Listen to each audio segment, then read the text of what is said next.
hell is empty, and all the devils are here.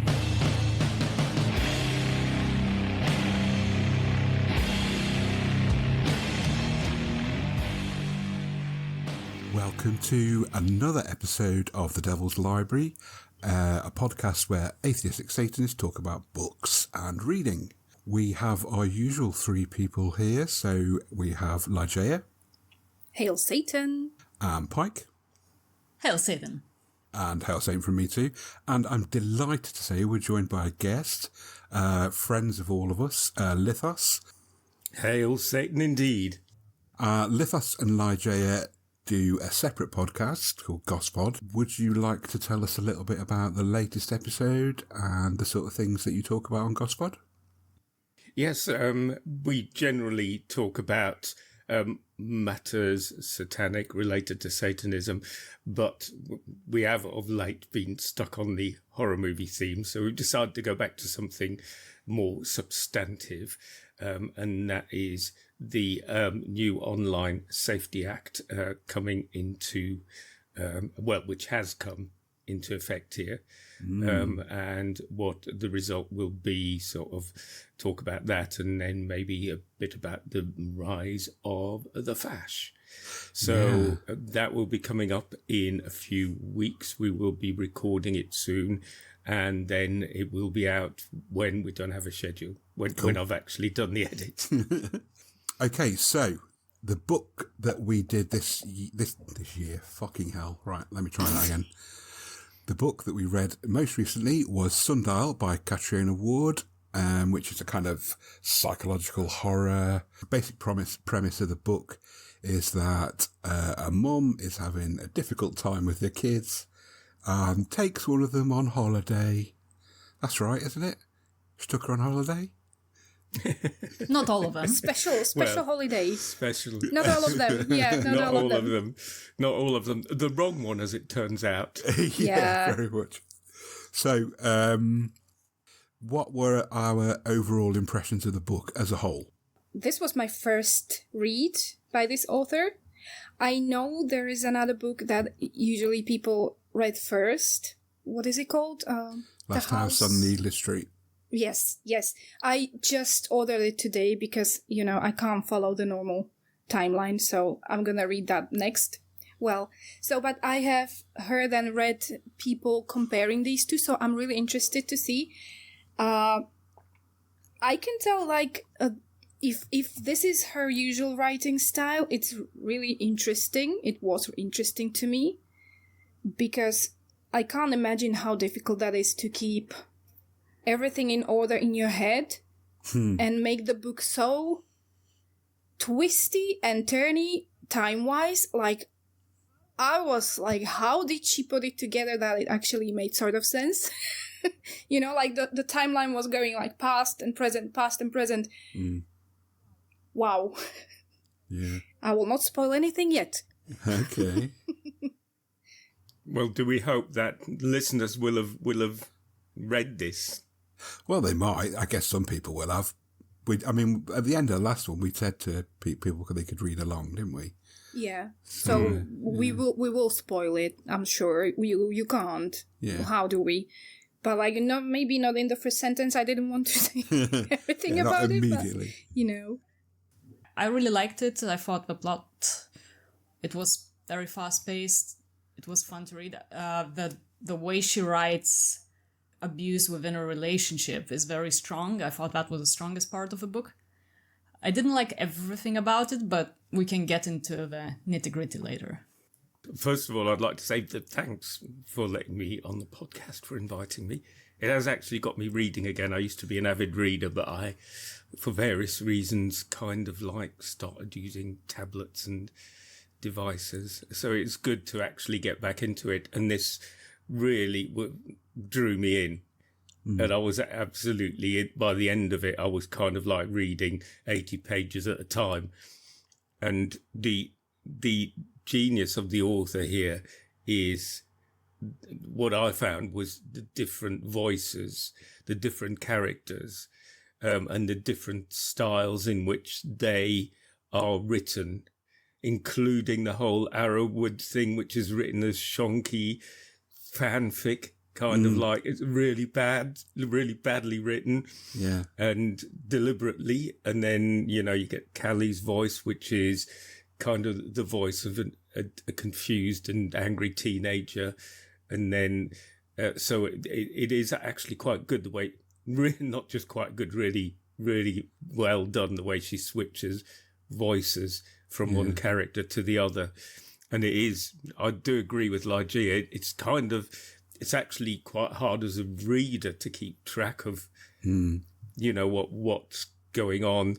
How do you construct the way you're going to do a story like that, switching between characters and timelines, past and present, to bring it all together really well, in the way that actually really, and this is another thing I really liked about it, is it just drew me right in. It was like, shit, I can't wait to find out what's going to happen, what is going on. I think the thing that really, I benefited very much from reading it, from having read it previously. And I think a second or third read definitely brings a lot more clarity to how the book's laid out and how that sort of timeline element of it. I was wondering, sorry, you're reading it the second time. How were you thinking about it when you were reading it? Did you have some kind of a different theory of how things work? And did you read with that in mind? Yes. I mean, the first time I read it, I just wanted to know exactly what was going on. The second time I read it, and I will admit this is about the third or fourth time I've actually read it. So, you start to read it much, but because you haven't got that pressure of trying to keep up with what's happening and when it's happening, you can just you already know that, so you can concentrate on the nuances a bit. So I really enjoyed the themes of duality throughout the book. There's Rob and Jack. There's Pale Callie and Warm Callie, which I fucking love as descriptors for that. There's Annie and Callie. And there's all these kind of like dualities throughout the whole book, which I really enjoyed. Much like Twin Peaks. So yeah, I've got a mention of it again. Yay! And it's things like that. So it was less about, because I already knew the mystery, I already knew what the end was. So you read it a lot more in terms of appreciating those kind of like details that she brings to it. You have advantage. But you did not, because she doesn't reveal everything, right? She leaves like... Not outwardly, no. There's one big bit that I'm really interested to see if any of you contact lenses? Are we going to talk about that? That's it, exactly that. Yeah, me too. Okay. Oh, okay. Same. Tell us more. And also the coins. Yep, you got it. Oh man, damn! I'm kind of disappointed. I was hoping to spring up. Yep. I want to know about the coins because I didn't pick that up at all. Well, let's do the contact lenses first. Yes. Go on, Pike. Tell us about the contact lenses. She mentions at the beginning of the book, when it's, I think, from point of view of Callie, that Rob, her mother, buys contact lens solution, although she does not use contact lenses. And then towards the end of the book, the author is really, I think, a little too much, is kind of pushing that idea of contact lenses right in your face a few times. You are kind of forced. And the eye color. Yeah. Of the sisters. The upshot being, is it really Rob, or is Callie's mum really Jack? Who is my it? God! Do you know what? I missed that entirely. I completely missed the contact lens thing. I'm not surprised. It's not it's not an easy thing to keep everything in your mind. What's happening in this book? It's like really every page is so dense. There's a lot of little details that in the end you go, oh, that's why that was, oh. And then to hear, oh, yeah, there's other, I'm not surprised I've missed a few details. No. I kind of remember coins as well. I'm trying to remember where they came in. I can't tell you that. So tell us about the coins, Ligea. What? I have no idea how to connect these things together. I just have these bullet points in my head, like the lenses, the solution, the question about, is this one person? Are they two people? Which one is this one? Because we get to know her as Rob, but is it really? But then, all the questions, I have my answers sort of, but I went through all these questions, and the solution and the eye color, constant reminder, one has green eyes, one has blue eyes. It couldn't be unintentional because it kept coming. Maybe we coming should up, mention that we're talking about twin sisters, and yes. Good point. Why we didn't say anything about the book yet, and we are already here. And they are identical except for the eye color. Yeah. So if they wanted to confuse people, it would be kind of easy just to use contact lenses. So is this just a thought, or it really happened, or is it something completely else? Which I think it is. We can come back to that. And the coins, I think it was in one of those Arrowwood. What's the name? The stories. Arrowwood. It's a difficult word for me. Sorry. I keep calling it something else in my head, and you would be confused. So, I think it was there. The vision. Oh, was it the dream? I'm sorry. This chair is making horrible noises. That's okay. It sounds like a stupid thing. Anyway. Ligea is not farting on the podcast. No, it's my husband. It's your husband. Yeah, I'm sitting on him. This is our little kink. Please edit this out. Are you sitting on his face? Is that what it is? Yes, it is. He's such a big face. Okay. No. I am not editing that bit out. No, that's got to stay Whatever. in. You can keep it there. Fine. Also with the farting noises. So I'm not sure if it was a dream of hers because there were these nightmares and dreams. I can't tell you where it was. But there was a vision of coins being instead of eyes. Mm-hmm. I think it was in Jack's face. Yeah. And I think the coins were not jumping out, but sort of, out of her face. Mm-hmm. And it was such a disturbing thing for me to imagine.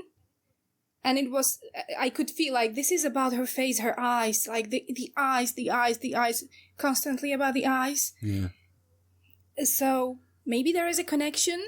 I think there is. I mean, I took from that bit exactly what you took from it, that she was reinforcing the idea of the eyes being important in identifying people. And maybe a little bit of guilt because of what I'm thinking was happening, or, sometimes usually when you sleep and you have a really bad dream, it's something that is bothering you in your real life, but it's twisted and it doesn't look the same, and it's just sort of managing what your brain thinks it is, but it isn't.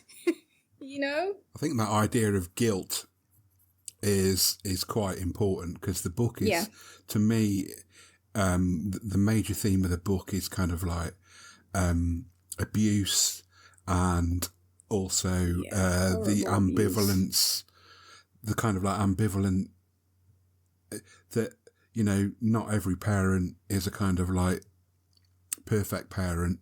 And, parents can be just as sick of their kids sometimes as other people. And I really liked the fact that all of the characters were kind of none of them were, you couldn't say they're all kind of heroes.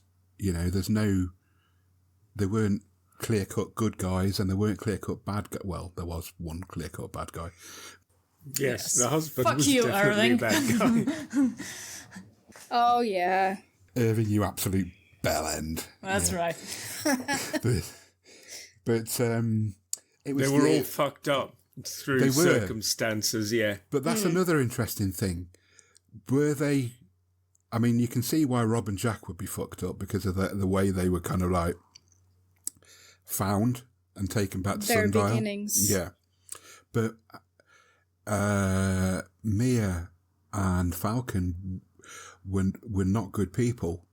Was that them, or was it the things they were doing to those animals was pretty fucked up also. Trigger warning, people. This book is full of triggers. Falcon's kind of introduced initially as a kind of kindly old hippie. Yeah. Who's all, peace and love man and kind of like, let's all talk about things. And then Mia comes in and by the end you're going, Mia, was she involved with MK Ultra? Yeah. And those experiments? Because, going, oh, she's not a hippie chick. She knows about science and how to do those things and make formula for the dogs. And there's also mention of MK Ultra and experiments like that. Yes. So, it's like, no, she's not at all a good person. No. I think Falcon and Mia, if they were born a couple of generations later, would have been exactly the sort of people who ended up voting for Trump. Oh, yeah. I've found it more ambiguous than that.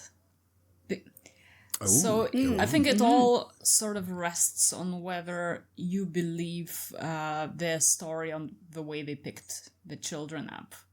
Because if you do believe that, and they didn't seek them out the way they sought out the dogs, then it's sort of, you have two different moral dilemmas, right? One is the usual one, the use of animal in scientific experiments to discover something that benefits humans.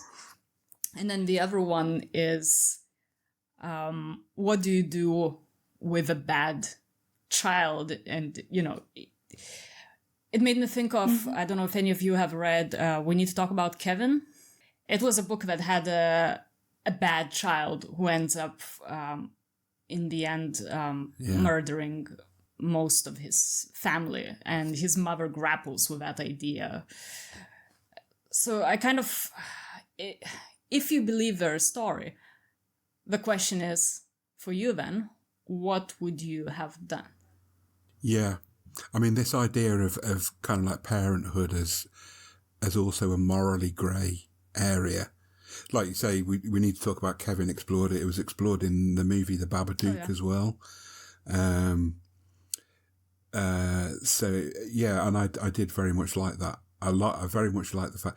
Did you notice, by the way, that we're talking about another major theme of the book is the idea that people's identities can be stolen. Oh, yes. Rob and Jack are two words that very much suggest the idea of stealing. Oh, yes. Yeah. Yes, I was Sweet. getting there. Even though, which one? Okay. Anyway. Yes, we don't know who is who. I still don't know. Maybe the second or the third read, I might figure it out somehow, or maybe I wouldn't. I don't know. Maybe the author didn't want us to actually figure everything out. No. Because Because even she the left, ending, you know, she like, left an open ending deliberately. I don't know what you think, guys, but I'm not sure.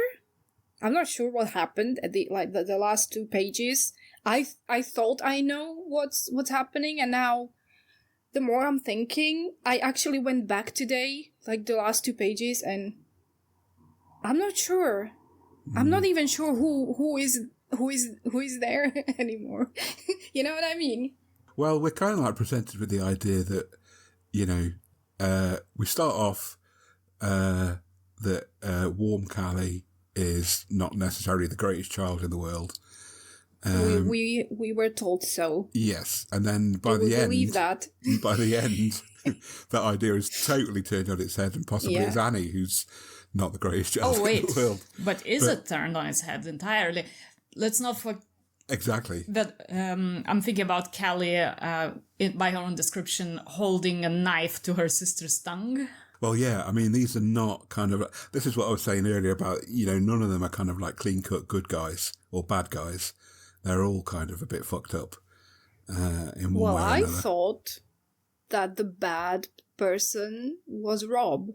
Yeah. And she was plotting through, like, her whole life.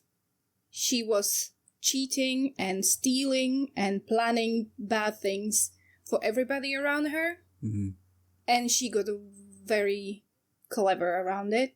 And I don't know if I should go through everything I have written down about her, but I believe that this is... I saw Callie at the end as not the bad one, because she might have been Jack's, even though I went through the whole story like maybe this is one person and we have two personalities in one person, but that didn't really make sense at the end. So maybe not. Maybe there were two. And like Jack is really gone. And now Callie was stolen from Jack. And Annie inherited the whole psychopathic stuff. And maybe that's why, Rob is so protective around Callie, but it's weird. It's so weird. But this is how I understood the story at the end. I don't know. You can read it as you please, I guess. I don't know. I mean, both Annie and Callie have the same. If you're talking about genetics and who inherits what, they've got the same dad who is in his own way a fucking psychopath. That's right. By all accounts. Yeah. So, who is actually Callie's mom is kind of like, you're going, which one's Jack, which one's Rob. You've also got, Annie is definitely is Rob's daughter, but Irving is their dad. So you've got fucked up family genes. Oh, yeah. On the girl's side, but you've definitely got fucked up family genes on the fucked up dad, whatever. So they've kind of genetically they've been handed a fucking wasp's nest of. Yeah. And whilst we are focusing on genetics, let's not forget also what Jack said in the letter, that kids are like mirrors and reflect everything around them. So you have to make sure there's good around them. Yes, so how important that is, what they have around them when they're growing up. That's also true, yeah. But remember, Jack used to be able to see the pale, like the dogs, and Callie never could. And now... No, Callie, Rob. Rob. And now Callie can see the pale. Yeah. And Annie never mentioned that. So I thought maybe there is like this connection. But you say the nature and nurture. I think this is one of the biggest themes in this book, obviously. And it is really scary. It's nothing new. The way she puts it in the story is very new to me. Like, there have been many books about this suburban happy life going wrong. And being actually, like, if you look inside the houses, it's actually fucking terrifying, and it's horror and it's abuse. That was well done. Her relationship with her husband, this fucking piece of... yes. I can't even, because it was not like he was beating her every day. It was really realistic. Oh, yeah. Like, the way they were was absolutely horrible to me, even though I'm not sure if Rob was a good person. But this guy was a piece of work, and I still don't understand, like, how and why were they actually married. Like, this relationship sounded like business, like a contract. They didn't want to leave because they both could. She knew he was cheating. Like, it was nothing new. Now this was this new neighbor. She was not even upset about that woman, the Hannah girl. She was like, okay, he's doing this again. Whatever. But they didn't want to really, like, this was so weird. Like, there was some secret that was holding them together or something. We have to remember that this is a relationship that was also born at Sundial, where everything is fucked up. So, and I think Rob, he says, with inverted, the response, the reason that she ended up with Irving towards the end, was because she was trying to make a point to Mia and Falcon and possibly Jack. Yeah. I mean, she was doing it she was doing it in the worst way possible, but she was. I think that's what. So, in terms of Rob and Irving getting together, I think that was kind of like the basis of it. And then I just think Rob was just too proud and too desperate to hold on to some kind of normality in her life. When it came to actual marriage, I think that was to do with the children, because he said, "I'll take the child away," and she wanted to get married to him so she could be near the child. Otherwise, she feared he would take her away.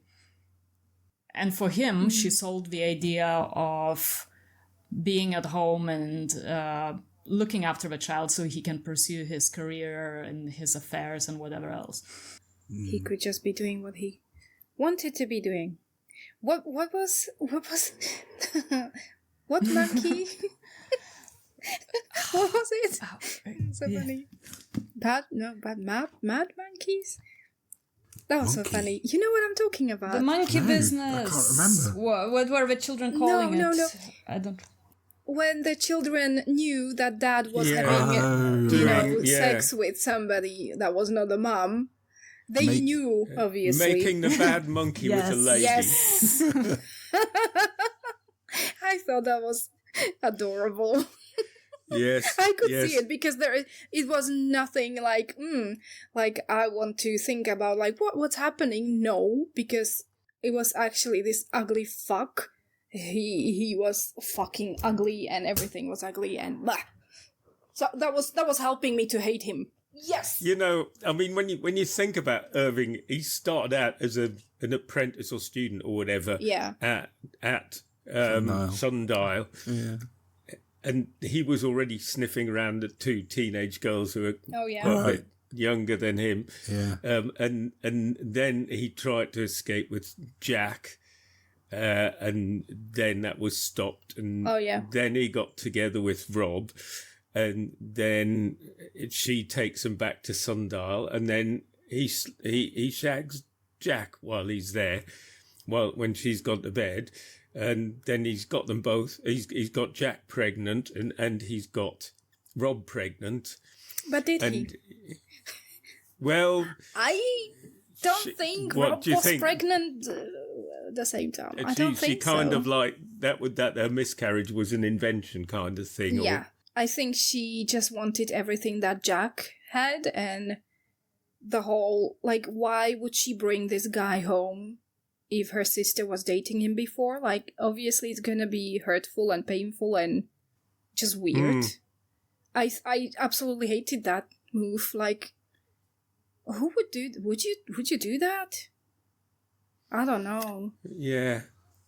You know, she could tell her sister was not happy. She was in shock. She was like crying, or if I'm remembering, everybody was in shock. Well, why would you bring him here?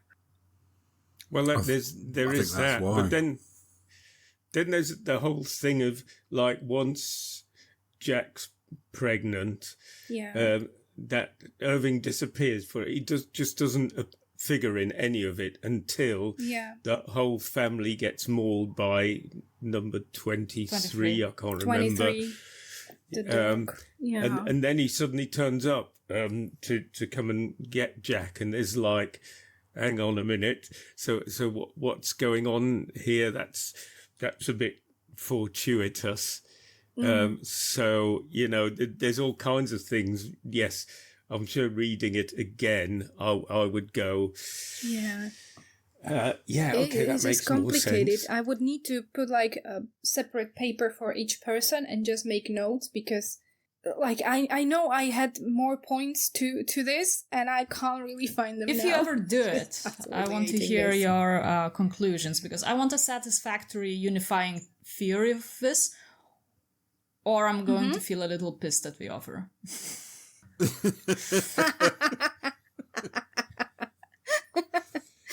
Okay. Yeah. There you go. there I have it. Yeah. And he killed the neighbour. I think she did. Did she though? I mean, Ah, again, this is the beauty of the whole book. You Yeah. can come away from it thinking, okay, I could believe everything that I've just been told, but she's pulled that many twists and turns so far. There could easily be a twist and turn that I haven't spotted, or something that happens off page, as it were. Oh, listen, now I actually had like a strange feeling of maybe Kali isn't that good.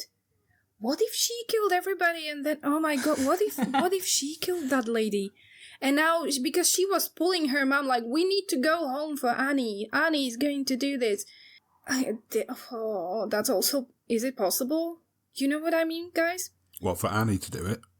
No, for Kali to actually have done something before she left. No, because didn't they... I mean, Hannah was on the phone at one point, wasn't she? But was she? You see, I can't trust anything anymore. I don't know what to trust because it was confusing. Yes, Catriona Ward, you've destroyed our trust in I humanity. love it. I love it. If she ever hears this, yes, you have all my respect, girl. This is awesome.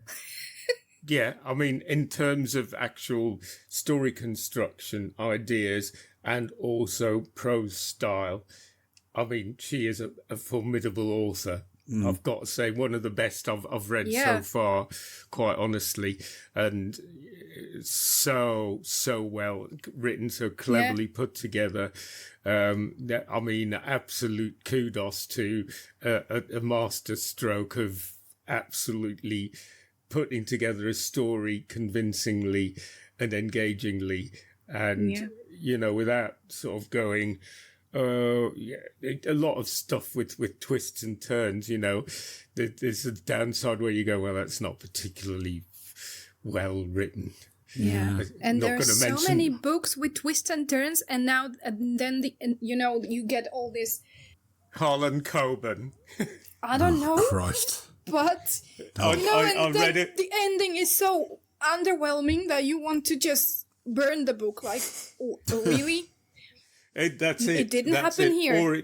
Or it's, you know, again, you know, when I think of twists and turns, I always think Harlan Coben. I read a few of his books a while back. Great twists and I don't turns, know. but they're I don't know the so author. badly written. Yeah, The it's prose terrible. is just like so leaden and sort of workmanlike, and there's no inventiveness. It's just like, yeah, I've come up with an idea, and it's, you know. I think in terms of her writing style and the mood she evokes, there's various points when the first time I read any of her stuff, I think, Jesus, this is fucking dark. I mean, this can't get any darker. Oh, no, it has. Yeah, it's suddenly got a lot darker. And it just keeps on getting darker and more convoluted and more fucked up. It's like she's got all these puzzle pieces. She puts the puzzle together, and you think, and then she pours a shitload of petrol all over it and sets it on fire. And swirls it around. It's dark, but I didn't feel it was too graphic, you know? I didn't feel tortured by the author. I could continue reading and I didn't True. squirm, which I appreciate. Yeah, even like especially with the animals, because that's a big trigger for me, I guess for all of us. Satanists love animals. Not a sacrifice, okay? Not a sacrifice. We love them. We do not deeply. do that. No. And so at the beginning I was like, oh, maybe I will have to tell you guys I can't do this. I was expecting like it's gonna get graphic. It's gonna get like really into details, like what's happening to these dogs. We actually never mentioned that. Have we explained like what's this book really? We've touched on it briefly, but I think you're right. There's a way of talking about cruelty without being It was unnecessarily. on my edge. Like anything more would be like, I'm closing this book. I can't do it. And even the abuse, like the domestic abuse, it was, everybody could imagine it was horrible, but it wasn't too much to read. Like the idea is horrible, but I didn't read it as like I can't read these sentences. I could, which is really rare to have that to create that specific level of being like terrifying and not being too much. Yeah. Awesome. The worst bit for me, the bit where I went, oh, this is really kind of unpleasant, where Irving rolls back into Sundial and to get them both, and then he just beats them up. And essentially, Callie being the one that he's always kind of been on the side of and always had little secret jokes with, but he's quite happy to give her a pummeling when she disagrees with him. And that was a really unpleasant, that I found that the most unpleasant part of the book to read, certainly.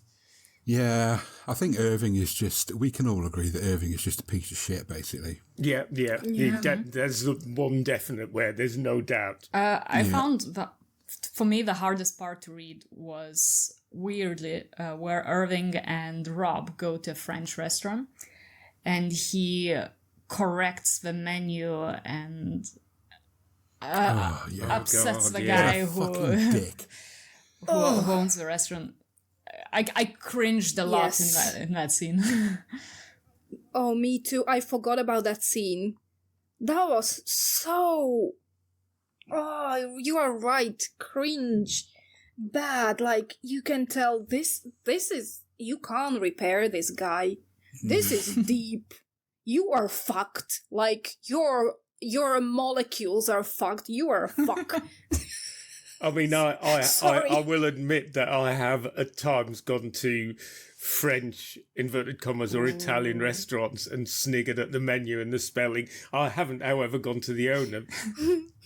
You need to correct this. That's not how you spell focaccia. I might have taken a picture and gone, look at how you spell focaccia. No, that's normal. You can laugh. But yeah, the fact privately. Exactly.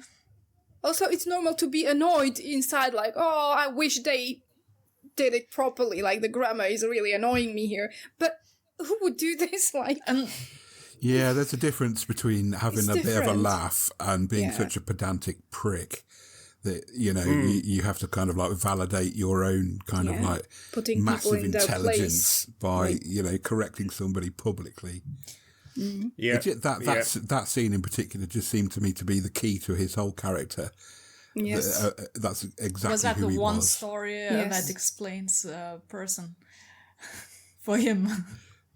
I think so. For me, yes. For that particular character, yes.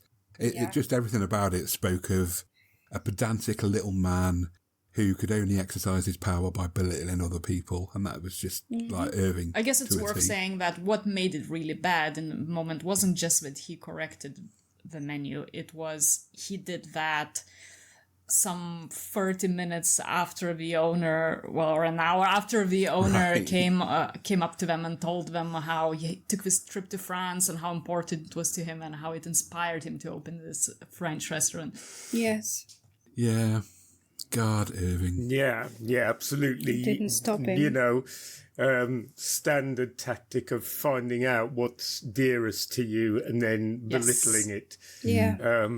Which is, that was his modus operandi. And also, like I think I said earlier, the fact that he comes in as someone in his mid-20s and he's sniffing around two 17-year-old girls and, trying to, and you go, yeah, okay, I know your type. Yes. So earlier on, Pike said there was something she didn't really enjoy about it. Okay, so well, we are all keen to hear. right. Now the dunk Let's comes. listen. Personally, I didn't really like the way Pale Callie turned out in the end. I thought the passage where Callie discovers that Pale Callie is her deceased sister, and then they kind of say goodbye to each other, and there's a bit of an outpouring of emotion. It felt a little bit saccharine to me, and also that's where the supernatural comes in, because if she really is a dead sister and they're having this conversation, then it's a bit That's a good point. I see what you're saying. I didn't read it as supernatural at You all. thought it was in her head. I thought it was one half of her saying goodbye to the other half of herself. Oh, Yeah. Okay. And I think there were like drugs involved in the whole group of people in this book. And this is, I'm sorry, it's connected maybe to that because the situation with the lenses. I have never been on drugs. I don't want to try drugs, okay? Like real drugs. But I've heard or read that people, when they like go off and they try to heal and not do it, how do I say this? Some people use contact lenses to camouflage that they're on drugs. Oh, I see. Yeah. You know, yeah. like, because you can tell, usually, the eyes. I don't know if it works or is it just a cliche something that I have no experience with that. Thank you very much. I don't want that. Well, some hallucinogenics make the pupils of your eyes expand, and you could cover that up with contact lenses. Yes. All right. And basically all this behavior, like maybe there were a lot of medication in this book. The dogs, the syringes, stuff they were were they trying to solve this, or were they just on drugs? Everybody was just high all the time, and the kids were high on some medication because they were being like experimented on. And maybe this pale situation was just one of the effects that this girl had. And maybe Jack was also having the same drugs, and it was creating these visions or nightmares. You know, everybody reacts differently. Like maybe Jack had this. Rob was getting worse with her behavior. She was stealing and... remember how she took that car from her friend when she went to the college, and the friend gave her the car. Yeah. She never returned. Just forgot about it. Didn't answer her phone. I couldn't with this girl. Like, these are students. This was her car. What are you doing?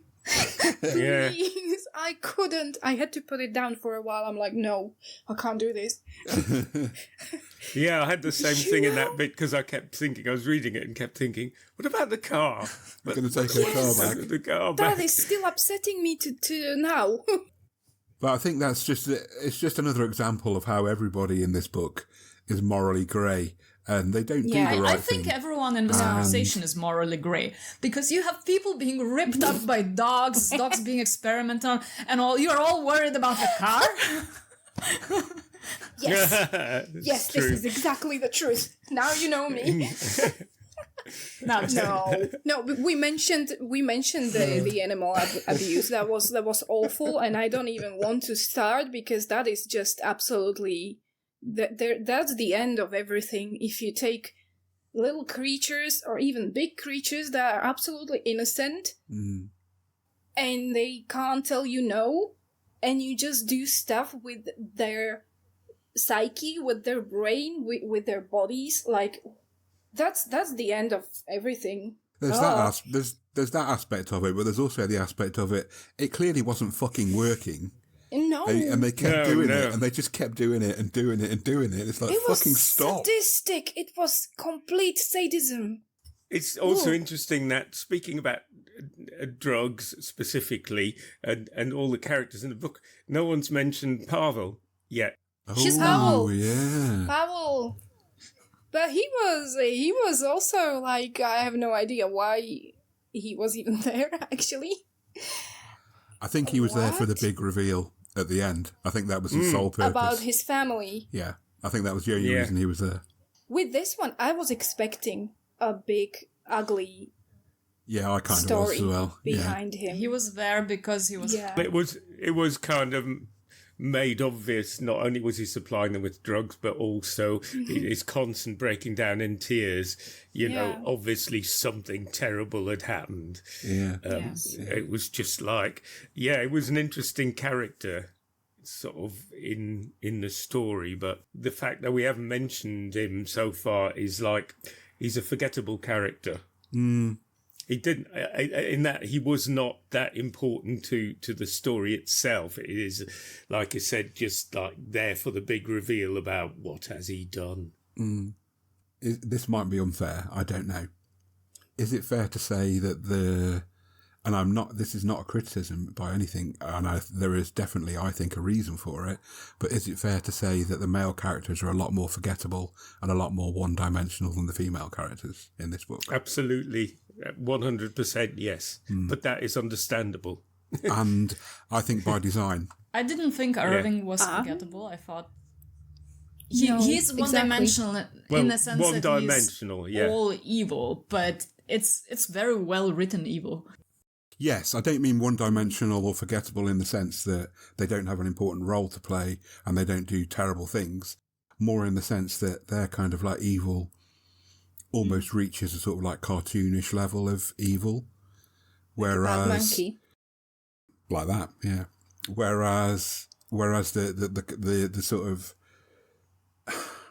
I don't even really want to use the word evil, but the kind of like immorality that the girls and the women display, and I include Mia very much in this, is a much more nuanced... corrupted and broken. Yes, they were corrupted, exactly, by the male figures in the story.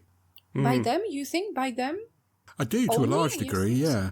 I mean, Falcon was the guy who kind of like brought Sundial together, and Irving was the guy who kind of like...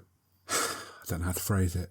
Carry on. I'll come back. I'll finish that thought another time. It's an interesting thought. I stopped because I'm now thinking, what do you mean by that? Maybe you're right. I don't know. I don't think any of us can ever be 100% right or 100% wrong. All art is subjective and we're all going to interpret it in different ways. I just felt that, and it's, again, I've got to stress this is not a criticism at all. I think it was by design that the male characters were much less nuanced than the female characters. Perhaps. Maybe that's a fairer way to say it. Maybe one-dimensional is a little bit. I can't really come up with any argument that would be against that. I just didn't look at it this way, but maybe you're right. Like, I will not remember this book by the male figures. Exactly.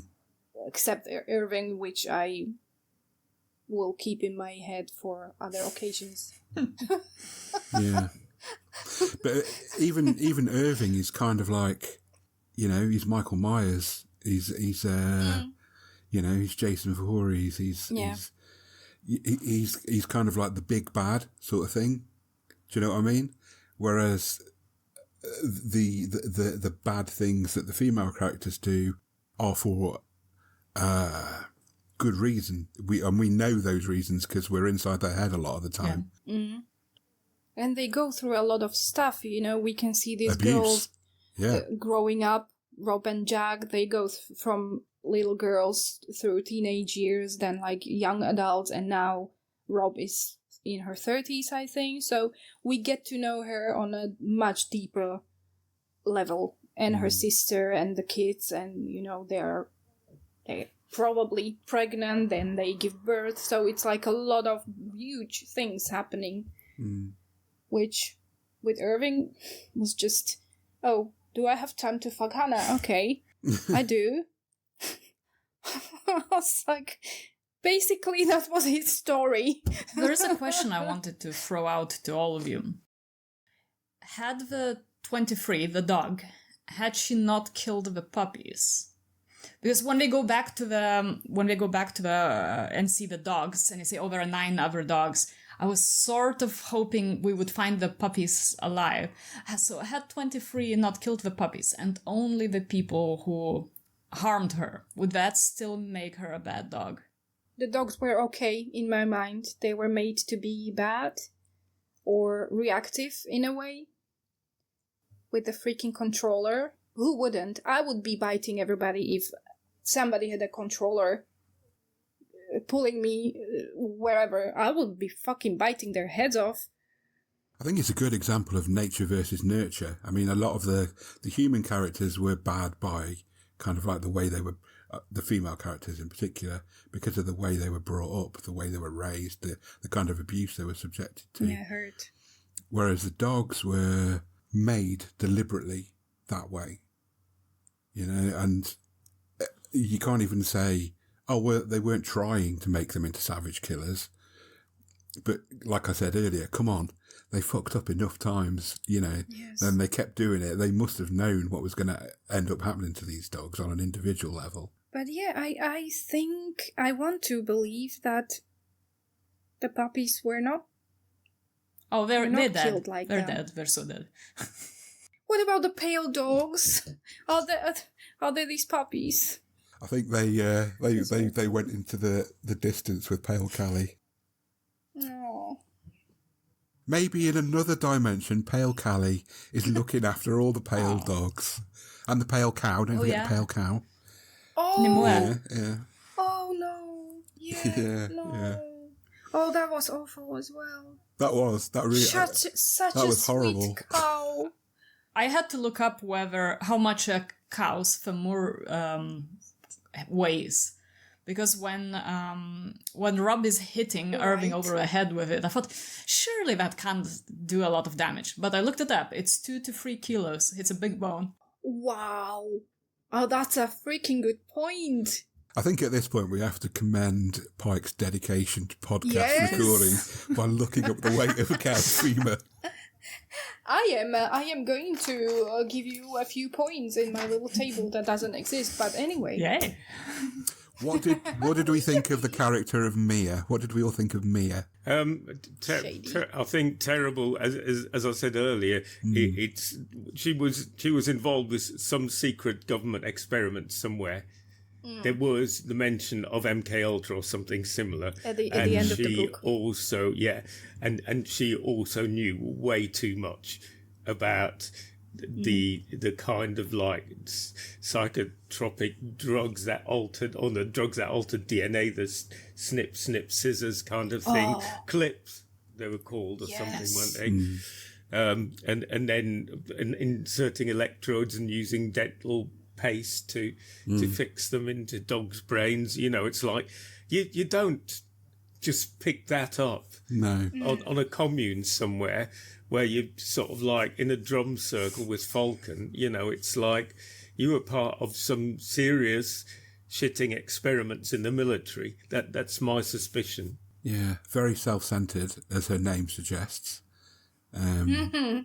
Yeah. I kind of like Lithos, you know, I picked up on all the MK Ultra references and stuff. And I think my headcanon is that Mia's backstory is she used to work for the government. Something went wrong. She got booted out. And now she is stuck on Sundial, trying to Maybe recreate hiding. and trying to make it work, whatever it was she got booted out for. Mm-hmm. Yeah, I think we were given some of her. She mentioned something about difficult childhood or an abusive childhood. I can't remember. Oh, something now. with her sister, wasn't it? Yes. Oh, she yeah, walked out on her sister. She walked out on her sister, and the implication was her sister was then abused in some manner by a parent. Yeah. Or a parental figure, yes. That was it. But other than that, we know bugger all. And I'm like, no, she was doing military shit, yeah. Yeah. All right. Well, we're coming up to the hour. Pike, how many pitchforks for you out of 10? I'll give it a 7. Ooh, 7. Lithos? I'll give it a solid 9. Lajea? 7.5. And I would give it 8. Just to sort of like split the middle there. Okay. So, that was our take on Sundial in our usual rambling, non-specific, generalised way. I hope we said something that you found when you read the book. Again, author's name is Catriona Ward. She's written several other books, 3 or 4, I think. Little Eve, Last House on Needless Street, and a couple of others that I can't remember the name of right now, but they're all very good. So, Lithos, it's going to be you to choose our next book. Why, thank you. What I would like to suggest is The Left Hand of Darkness by Ursula K. Le Guin. A bit of science fiction, although she prefers speculative fiction, which I wholeheartedly agree with, because science fiction to me, that's Star Trek, that's warp drives and plasma cannons, and you get yourself out of a sticky situation with cod science. So speculative fiction by one of the most respected authors in the genre, and a book which I believe won the Hugo and Nebula Award and is highly rated, and also touches on the aspects of gender. Did you see her take on the awful Scottish wizard lady and her books? Oh, no, go on, tell me. So someone asked her in an interview what she thought of her books. What she thought of her writing. And she said, "I have no great opinion of it." Okay, so that's the end of another episode of The Devil's Library. Hope you enjoyed it. Next time, as per Lithos, we'll be reading Left Hand of Darkness by Ursula K. Le Guin. I've been Laraj. Hail Satan. This is Lygia. Hail Satan. Pike here, hail Satan. And Lithos. Hail Satan.